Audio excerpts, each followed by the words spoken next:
Goomenti Anambra State azọpụgo ụkwụ iji wee zaa ọbata obie nye ya bụ ebe Mbuze na-akpa ike n'ufuma n'okpuru ọchịchị obodo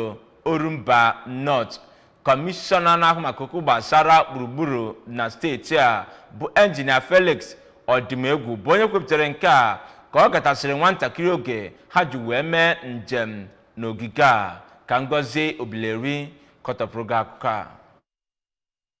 Injinia Odimegwu kọwara na ministri na-ahụ maka gburugburu enwebuolarị ọgbakọ ha na ndị isi obodo gasị na ndị isi ụka dịgasị iche iche ebe ha gwara ha ka ha lọghachi azụ na ihe ha na-emebu bụ igwu ụmị mmiri ebe mmiri dị niile ga na-aba ka ha wee nwee ike kwụsị iji aka ha na-agara onwe ha ma tinye ụzọ nke ọ kọwara na ọ bụ ya bụ isi sekpụ ntị na ihe gbasara Mbuze. Ọ doziri ndị obodo Ufuma ka ha dụọ ndị be ha ka ha bido gwube ya bụ ụmị mmiri n'ebe dịgasị iche iche ka ọ bụrụ nzọpụ ụkwụ mbụ ha ga-eme iji hụ na a kwụsịrị ya bụ Mbuze ịgbasa wee rue oge gọọmenti ga-eji aka ha wee kpochie ya bụ Mbuze kpamkpam. N'okwu nke ya ka kọmishọna na-ahụ maka ọrụ ngo bụ onye sokwazi kọmishọna na-ahụ maka gburugburu wee gaa ya bụ njem kọwara na ụdị Mbuze ha hụrụ na ya bụ ebe bụ nke gọọmenti Anambra steeti ga-enwenwu ike ikpochi ma rịọzie ndị niile bi na Anambra ka ha sonye n'ihu na akwụsịrị Mbuze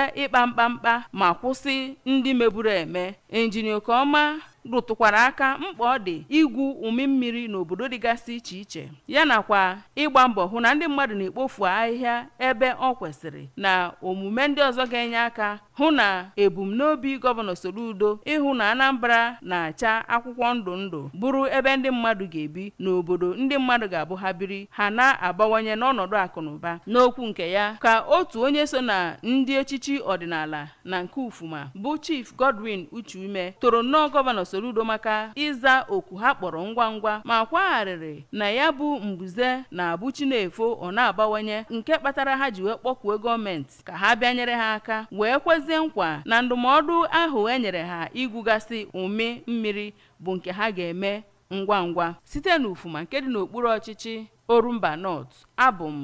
Ngozi Obileri.